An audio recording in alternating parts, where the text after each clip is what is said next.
Salut! Bine ați venit la un episod special din seria de tutoriale din care veți învăța cum să găsiți primul produs pe care îl veți lansa pe Amazon.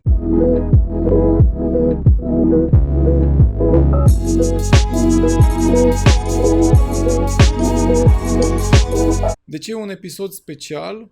Pentru că astăzi vom trece prin ultimele etape ale rafinării listei de produse potențiale la care lucrăm deja de câteva săptămâni. Practic, astăzi vom elimina toate produsele care nu satisfac anumite criterii și vom rămâne cu unul singur. Acela va fi produsul pe care îl vom lansa pe Amazon. Haideți să vedem care sunt criteriile și ce produse scoatem din listă. Am aici deschis tabelul în Excel la care lucrăm deja de câteva episoade. Trebuie să menționez că pentru această serie de tutoriale am adăugat doar 5 produse pentru a economisi niște timp, dar voi veți avea cu siguranță mai multe produse în această listă. După cum am recomandat în primul episod din această serie de tutoriale, e bine să aveți cel puțin 20 de produse, dacă nu chiar 30-40, ca să aveți de unde să scoateți apoi produse. Să începem cu primul criteriu, după care vom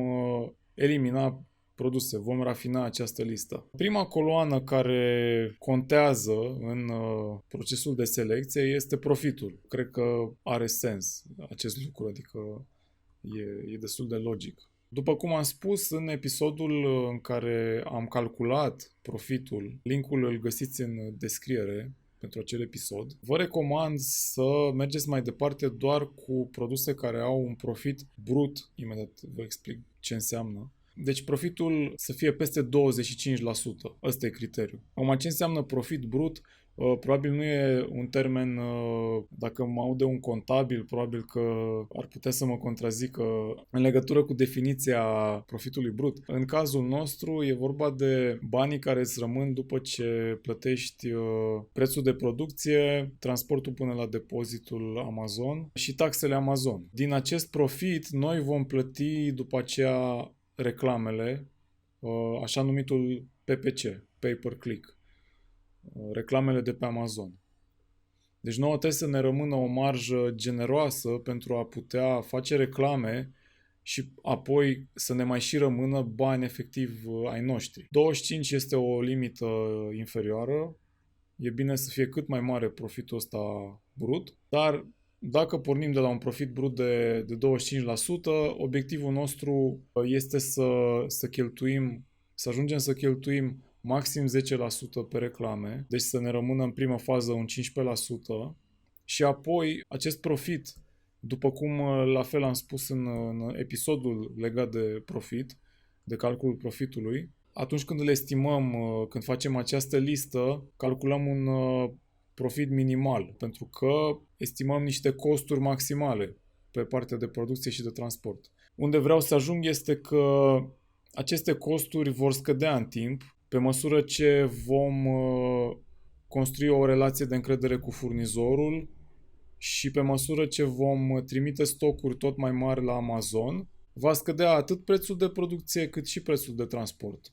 Și atunci profitul brut va crește cu timpul. Deci putem să ajungem de la 25% la 30% sau și mai mult. Haideți să ne uităm la lista noastră. Aici avem 5 produse, putem să observăm cifrele cu ochiul liber, dar dacă ne gândim că vom avea 40-50 de produse în această listă, vă recomand să faceți o filtrare în Excel. Este foarte simplu, selectăm tot conținutul. În mod normal, se poate selecta și doar o singură celulă, pentru că, da, aici tabelul în sine e chiar mai mare un pic decât am arătat. Noi ne uitam numai de la keyword încolo. Deci dacă selectăm o singură celulă și apăsăm pe filter, vom putea filtra după fiecare coloană, pe fiecare coloană. Aici avem opțiunile în capul de tabel. Deci la profit ne interesează peste 25, deci acestea sunt cifre aici, numere, și avem filtre pe numere, number filters, și dăm greater than, deci mai mare decât. Dacă aveți Excel în română, probabil va fi mai clar. Deci greater than 25. Pac. Și atunci ne rămân numai astea 3 care au peste 25% profit. Să mergem mai departe. Coloana cu reviews ale produsului nu ne interesează în acest moment. Ne interesează următoarele coloane, mai ales reviews 2, dar într-o mică măsură și reviews 3. Haideți să ne amintim ce înseamnă aceste valori.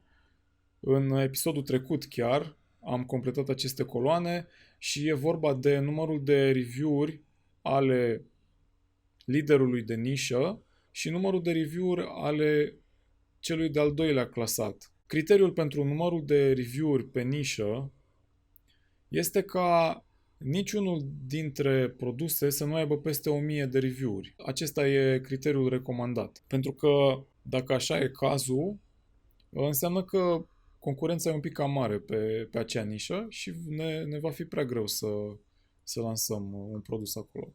Am pus și coloana cu cel de-al doilea clasat pentru că pot fi cazuri în care, să zicem, primul clasat are un pic peste 1000, are 1050.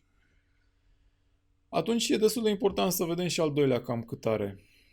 De exemplu, aici, primul are 989, e foarte aproape de 1000. Al doilea are 398. E ok. Dacă să zicem al doilea avea peste 500 sau 700 sau ceva de genul, deja era un pic cam prea competitivă nișa și putea fi un motiv să eliminăm acest produs. Dar îl păstrăm. Deci, așa cum arată acum, arată ok. În cazul ăsta, haideți să punem iarăși un filtru pe număr și să fie less than 1000. Și atunci rămânem cu 2 produse din cele 5. Următorul criteriu, care nu este legat de data asta de nicio coloană din tabel, ține de volumul de vânzări din nișă. Pentru a vedea volumul de vânzări al principalilor jucători din nișă, vom apela din nou la unealta Helium 10 X-Ray, cu care am lucrat și în episodul trecut. Așa că vom intra pe site-ul Amazon. Primul lucru, de fiecare dată, să nu uităm, vom introduce un cod poștal din America, în stânga sus, că altfel, după IP ne ia locația ca fiind România și ne afișează doar produsele care au livrare în România și noi nu vrem asta, nu ne interesează asta. Și căutăm prima nișă din tabel, după cuvântul cheie principal. Fishing Not Time Tool. Așteptăm să se încarce rezultatele. Apoi pornim extensia X-Ray. Mai multe detalii despre suita Helium 10 și extensia X-Ray veți găsi în descriere. Bun, aici, după cum vă amintiți din episodul trecut, ne arată o sinteză cu informațiile cele mai importante legate de fiecare produs. Pe noi, în acest moment, ne interesează coloana Sales, unde vom sorta în ordine descrescătoare a numărului. Sales, practic, arată numărul de unități vândute pe lună ale fiecărui produs. Apoi vom face un pic curat în listă. În primul rând, căutăm produse care nu sunt atât de relevante. Câteodată când cauți un anumit cuvânt cheie, unele produse nu o să fie ceea ce cauți și nu ne interesează nici pe noi pentru că nu vor fi concurenții direcți. În acest caz mai avem încă o problemă, să zic așa. Unele produse se dublează pentru că ele apar și în poziția de reclamă și în poziția organică. Vom șterge unul dintre ele atunci când vedem că apar produse dublate, dar e ok, ne limităm la primele 4-5 produse. Aici, la fel, văd că avem cam același număr de vânzări, dar ele sunt un pic diferite. Totuși sunt de la același brand. Putem să îl ștergem și pe unul din acestea. Bun. Criteriul nostru, la ce ne uităm acum, este ca cel puțin 3 produse din această nișă să aibă peste 300 de vânzări pe lună. Ăsta e criteriul după care luăm o decizie acum. Asta arată că nișa are cerere. Dacă ar fi produse cu mai puține vânzări de atâta, ar însemna că cererea e prea mică și nu merită să ne băgăm pe nișa asta. După cum puteți vedea, nișa asta are cerere foarte bună. Sunt peste 1000, 2000, 4000 de vânzări pe lună. Deci e ok. Produsul ăsta rămâne în listă. Nu-l ștergem. Haideți să vedem următorul produs.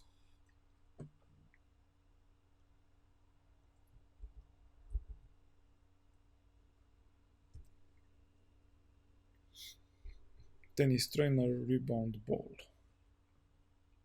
Așteptăm să se încarce rezultatele. Pornim din nou extensia X-Ray. Așteptăm să se proceseze toate informațiile pe aici. Sortăm după vânzări. Aici să vedem. După cum vă ziceam, trebuie făcut curat prin nișă, prin rezultate. Primul produs nu pare să fie ce ne interesează pe noi. Sunt ceva fileuri de tenis. Nu este produsul nostru. Ăsta pare să fie, ăsta la fel, ăsta la fel și ăsta cred că e ok. E un pic mai diferit, dar e relevant.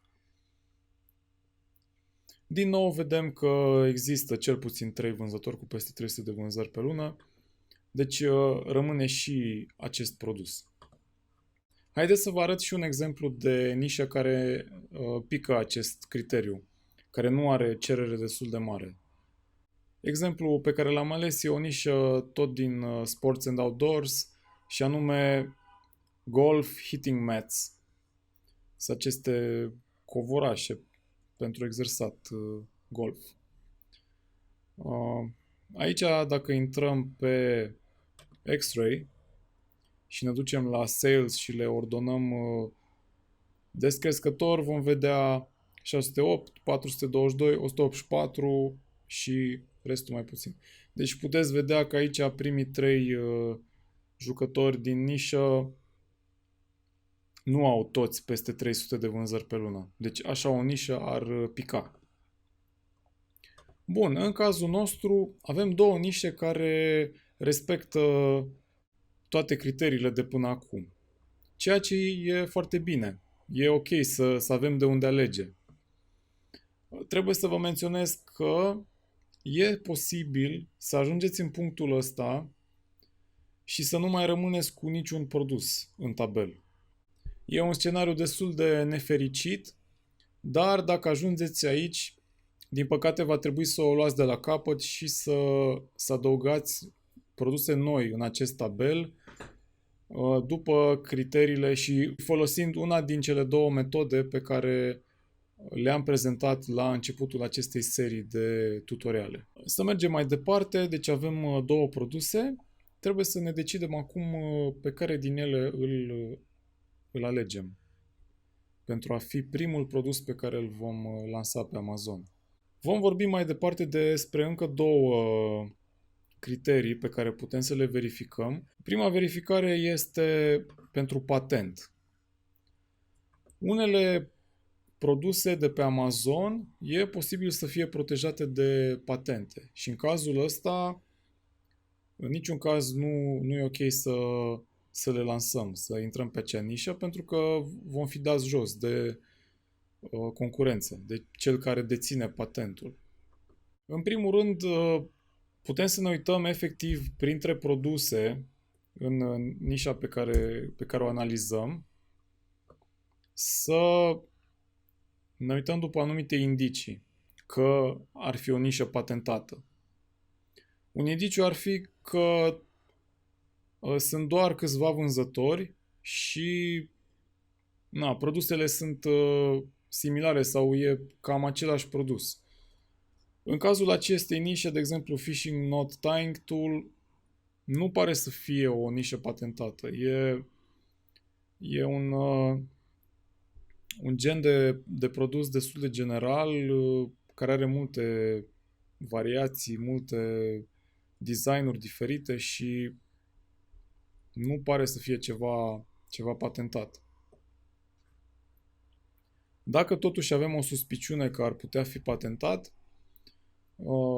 putem să facem o căutare pe patents.google.com.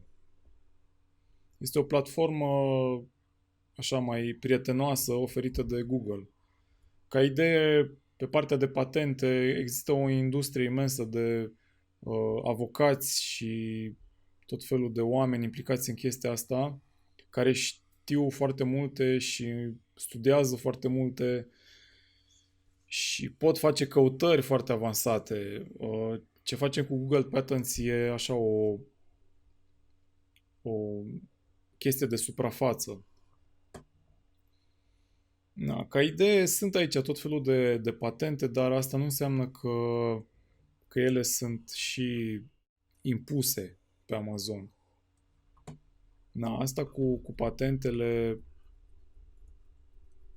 foarte rar se întâmplă ca un produs care a trecut deja aceste criterii cu numărul de vânzători și așa mai departe, volumul nișei, e foarte puțin probabil ca așa o nișă să aibă patent. Dacă ar avea patent, ar fi un singur vânzător sau maxim 2-3 distribuitori autorizați care să vândă produsul ăsta și ni s-ar aprinde niște beculețe mult mai devreme de acest punct.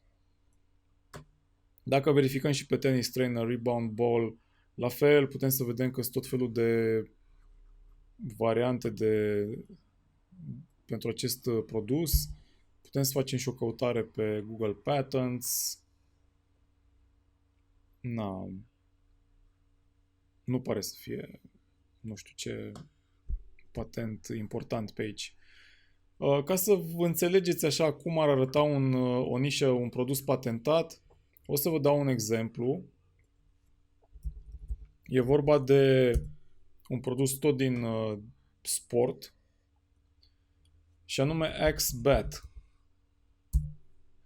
X-Bet este o bâtă de baseball care are un anumit design, e un pic diferită față de o bâtă normală de baseball. Și practic dacă intrăm pe Google Patents și căutăm X-Bet, pentru acest produs am găsit pe Google Patents o listare. Practic este un patent de design care are desene cu această bâtă care are coada, practic e un pic diferită față de o bâtă normală de baseball. Dar, după cum vă ziceam, e foarte rar să se întâmple așa ceva. Deci, din nou, nu am eliminat niciunul din aceste două produse datorită vreunui patent. Încă un criteriu la care putem să ne uităm este trendul nișei. Tot de la Google avem o unealtă numită Google Trends și acolo la fel putem să introducem cuvântul cheie principal și vom vedea care e trendul în căutări. Deci în volum de căutări pe Google pentru acest produs. E cumva interesul, practic, pentru acest cuvânt cheie. Ideea e să ne asigurăm că trendul ăsta nu e cumva descendent. Aici vedem, are tot felul de suișuri și coborâșuri, dar chiar în ultima vreme se pare că are o creștere în interes. Deci e chiar un semn bun ăsta. Hai să vedem și la Tennis Trainer Rebound Ball. Câteodată pot apărea valori din astea mai ciudate. Aici nu putem să spunem că e ceva relevant. Dar ca să vă dau un exemplu de produs care e cu interesul în scădere. Bun, deci ambele produse arată ok din punct de vedere al trendului.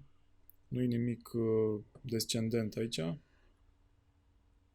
Atunci, ultimul criteriu după care vom alege unul dintre aceste produse e profitul, clar. Deci vom alege produsul cu cel mai mare profit estimat dintre cele două. Așa că câștigătorul de azi este Fishing Knot Tying Tool. Ăsta e produsul pe care mai departe vom vedea cum îl lansăm pe Amazon. Următorul pas, după ce ne-am hotărât pe un produs, este să căutăm un furnizor pentru acest produs. Și cu această ocazie voi începe și o nouă serie de tutoriale, că practic sunt două activități separate. Am terminat cu găsirea produsului, acum vom merge pe găsirea furnizorului pentru acest produs și partea de trimiterea stocului la Amazon. Atât pentru azi, mulțumesc pentru vizionare, felicitări, am găsit un produs câștigător. Nu uitați să vă abonați la canalul Amazon Seller Romania ca să aflați cum vom găsi un furnizor, cum îl vom trimite la Amazon și cum îl vom lansa pe această platformă. Apăsați și pe clopoțel pentru a primi notificare când public clipuri noi. Salut și spor la treabă!